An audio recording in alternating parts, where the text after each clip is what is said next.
a definitive blueprint that you can follow to achieve success. It's very simple. There's three things. You just do these three things. Pay your taxes, mind your business, and keep Will Smith's wife's name mouth!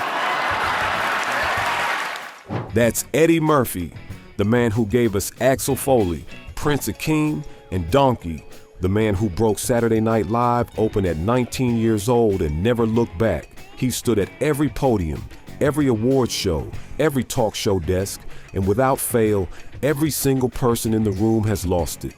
Buckle up. Before we get into the chaos, let's set the scene.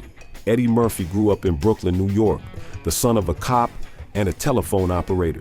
He was doing voices and impressions as a child, so many that his own mother reportedly struggled to know what his real voice sounded like. By 15, he was performing stand-up at a youth center in Roosevelt, Long Island. Not in a club, not on TV, at a youth center. And already something was there. I want to do something a bit out of the ordinary. We got a big crowd inside here tonight, and I want to see how much noise you can make, okay? So when I count to 3, I want everybody in the audience to scream something. And I give you the count, okay? Everybody scream, n***. It's okay, you got permission. I ain't gonna hurt nobody. Just wait for me to count to 3. 'Cause last night I did a club, they screamed it before I asked them.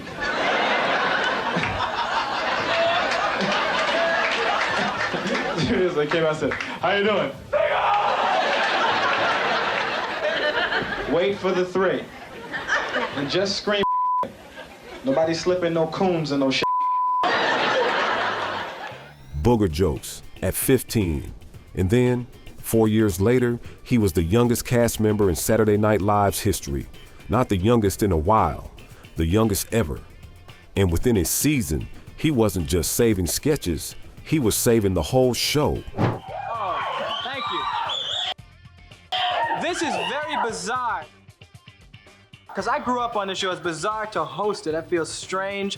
And I'm very nervous because I haven't done this in a year and a half, so just bear with me. I said last year that when I left the show, I swore that I would never do Saturday Night Live again because I said the show was terrible. Really, and I did 48 hours in Trading Places and I felt like I was an actor now. I was like, Saturday Night Live? Ha! Really, that was my vibe last year. He stepped in as emergency host once. The scheduled host had food poisoning and, true to form, couldn't resist the moment. Ladies and gentlemen, our own 19-year-old Eddie Murphy. Are you ready? This is how you answer a door in my neighborhood. Everything he did was a hit. I am Gumby, baby. Eddie looked like he wasn't trying. Sometimes I make a break out in the coast. Stop talking before you make me smile. I wanted to be Eddie Murphy. like this newspaper. Are you tired of dogs being slapped? You crazy fool. How much time I got? 8 seconds? Live from New York. Eddie Murphy.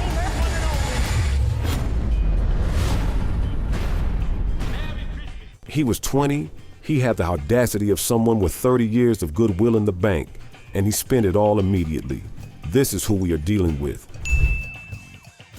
Richard Pryor owned comedy throughout the 70s and 80s. He was untouchable, revered, the kind of legend who walks into a room and everyone instinctively straightens up. Eddie Murphy saw this and thought, excellent, let's see if I can make him lose it completely. Ladies and gentlemen, Eddie Murphy. Thank you very much for that wonderful, warm round of applause. That was sincere. The 5 men selected for the Lifetime Achievement Award this year prove that there are as many ways to approach comedy as there are comedians. Each of them has made an undeniable contribution to comedy in his own distinctive way. They are Milton Berle,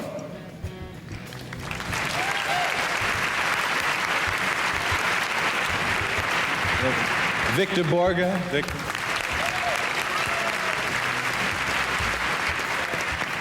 Bob Newhart. Pryor is supposed to be the honoree. He is supposed to be the serious one. He has approximately 4 seconds of dignity before Eddie dismantles the entire ceremony.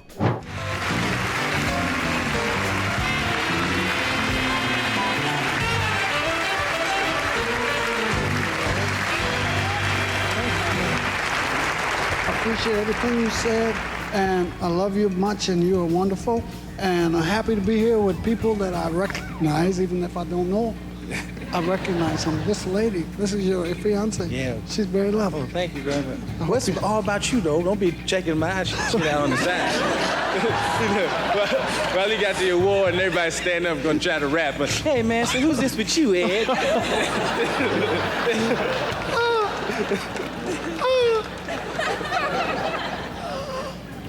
Richard Pryor, the man who revolutionized stand-up comedy, whose albums changed American culture, is now completely gone, laughing at a roast he didn't sign up for, and Eddie has only just started.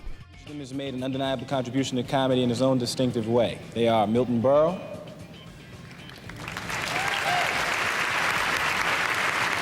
This is the Eddie Murphy Superpower.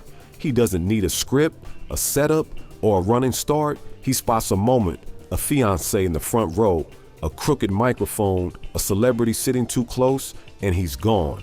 And he takes everyone with him. Eddie Murphy and Michael Jackson were genuinely close. One of the great underreported friendships of the 80s, which made what happened at the American Music Awards both inevitable and absolutely beautiful. The American Music Award of Achievement is presented to Michael Jackson January 30th, 1989.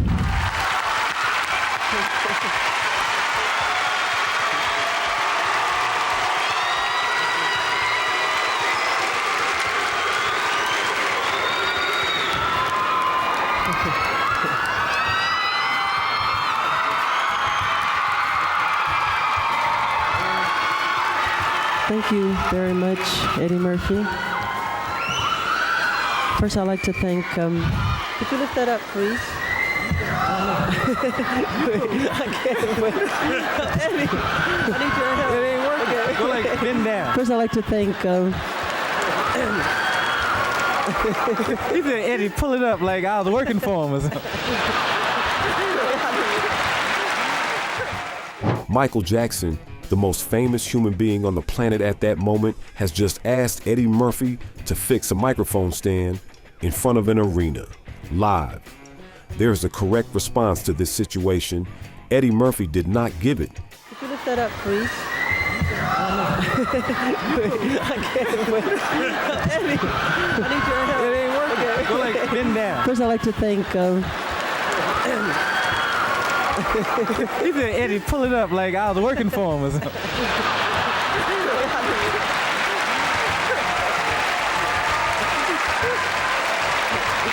And I started to do it too. I was like, yes, Mike. Wait, what am I doing? First, I'd like to thank God, who makes all things possible. He nearly did it. The most powerful comedian of his generation very nearly became Michael Jackson's roadie at the American Music Awards because Michael asked him nicely. And the fact that he caught himself and then told a story with that much joy is everything. Most impressionists do impressions. Eddie Murphy doesn't do impressions. He performs possessions. When he becomes someone, the posture changes, the eyes change, the energy in the room changes, and the people being impersonated, they cannot hold it together. Well, James L. Jones was my biological father. James L. Jones impregnated my mother on the set of Claudine. On Edgecombe Avenue in Harlem. You know what? I think we might be related. I don't see it. You know what? Jerry Seinfeld, a man professionally allergic to breaking, is gone within seconds because the Sammy impression isn't just the voice, it's the whole philosophy. Eddie doesn't just do what Sammy sounded like, he does what Sammy was like. Sammy was like, you know, Satan is as powerful as God. And I was like, what the f are you talking about? He says, why do you think there's so much anger in the world and killing and murder and Satan? And he saw my reaction to it, then he kind of lightened up on it. Then there's his Mike Tyson, which he has now had 30 years to perfect and has never once gotten less funny. He was asked to perform it at an awards ceremony. The producers wanted gravitas. They did not get gravitas. Ladies and gentlemen, the heavyweight champion of the world, Mr. Mike Tyson.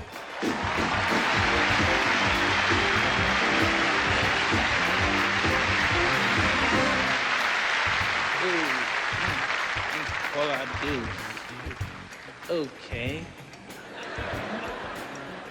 All right, stay tuned for more of the Sammy Davis Jr. tribute, honoring the one heavyweight I would never dare step into the ring with. Sammy, you're a true undefeated champ. Oh, wait.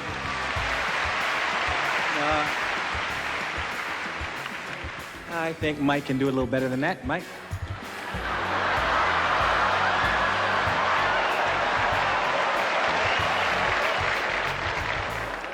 I'm gonna attempt to read this. This may be disastrous. Okay. Stay tuned for more of the Sammy Davis Jr. tribute, honoring the one heavyweight I would never dare step into the ring with. Sammy, you are truly undefeated champion.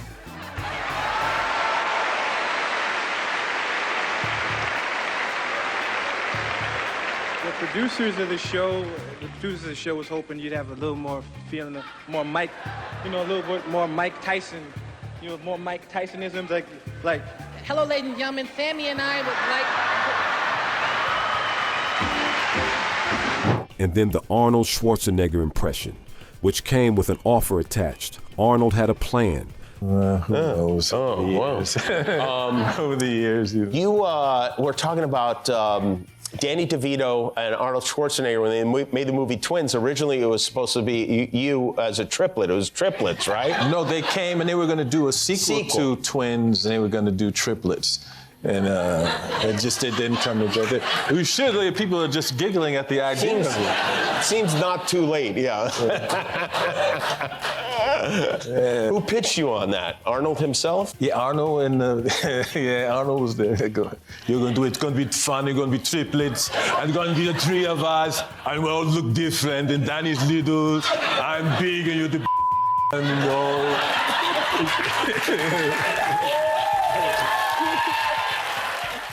They figured it out.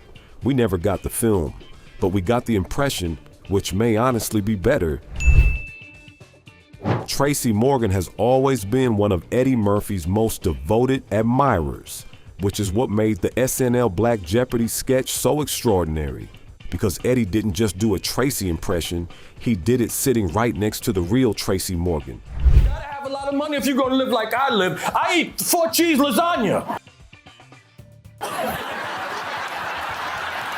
If they only got 3 cheeses, I ain't eating it.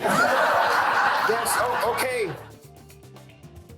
We hear you, Tracy Morgan. I refuse to ingest 3 cheeses.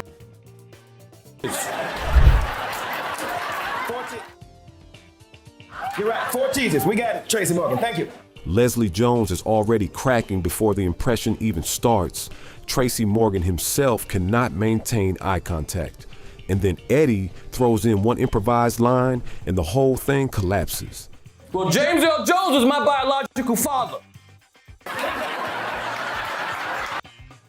James L. Jones impregnated my mother on the set of Claudine. On Edgecombe Avenue in Harlem. You know what? I think we might be related. I don't see it. You know what? It is a sketch comedy show. It has rules. Nobody is following them. The discipline it takes to do a Tracy Morgan impression next to Tracy Morgan and keep him laughing without either of you breaking is a kind of comedy physics that shouldn't be possible. Eddie made it look easy. And the tribute didn't stop at the impression. When Eddie shared that Tracy had visited his house expecting a gourmet meal and got something slightly different, it became one of the great celebrity-to-celebrity roast moments. Tracy Morgan told me that when he was in a car accident. What's up, Tracy? I love him too.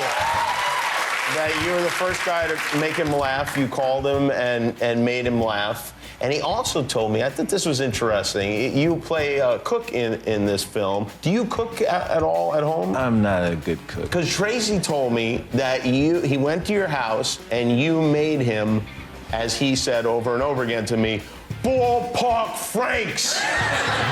He said, I went over there, he made me Franks, Ballpark Franks.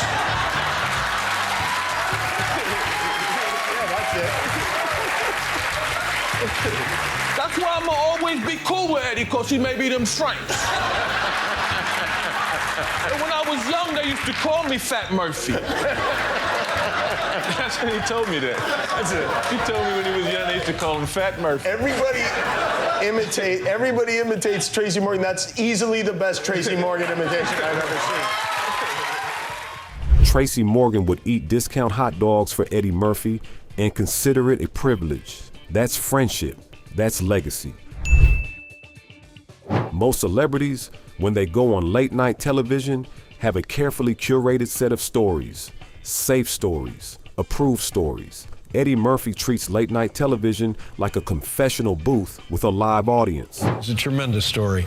It was your first season of Saturday Night Live, and you, I guess on the way home or during that period of time, you saw something on a car that you liked in a parking lot or something. No. So I stole some hubcaps. Yeah, that's it. Yeah. But it's not like what happened was I used to have to take the train into the city. One of my first year at SNL, I would take the Long Island Railroad into the city, and when I came, and I would park in Freeport. Right. And I had a car with nice hubcaps on. I came back one night and my hubcaps were gone, and I took somebody else's hubcap. But I was on TV already, and I was still popping hubcaps. He was on television, nationally, and still lifting hubcaps in Freeport car parks. The part that makes this story perfect is that he went on to describe the one hubcap he could not keep. Can you tell the Prince story about your chef? Oh, well, where I live now, Prince stayed a couple of houses down.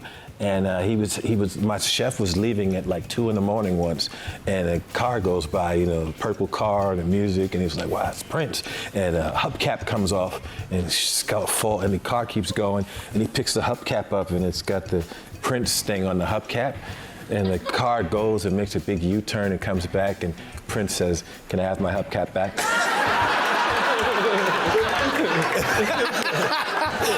I was like, what a great moment. No, no one else has that story. That's awesome.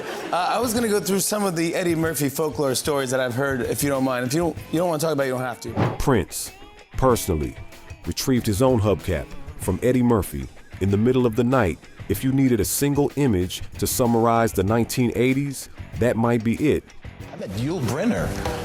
Really? Had he been on? He wasn't No, on the I met show. him at Studio 54 when I was like 19. Yul Brynner's at Studio 54. Yeah, and after he was having a party afterwards. Eddie, would you like to come to my house to party?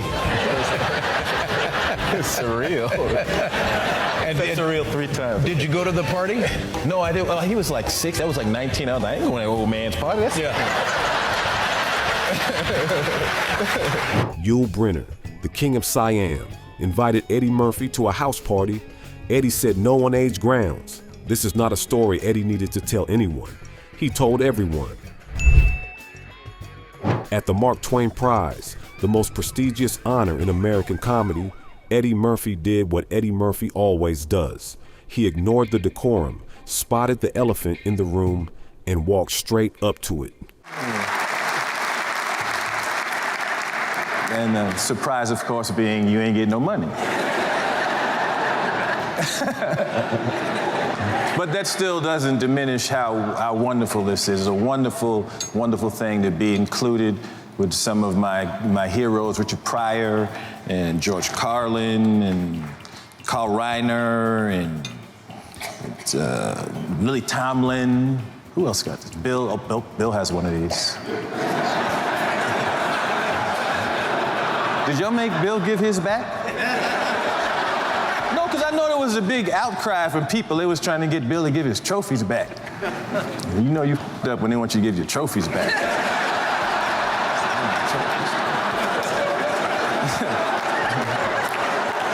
Give his trophy back too? He should do one show where he just come out and just talk crazy now.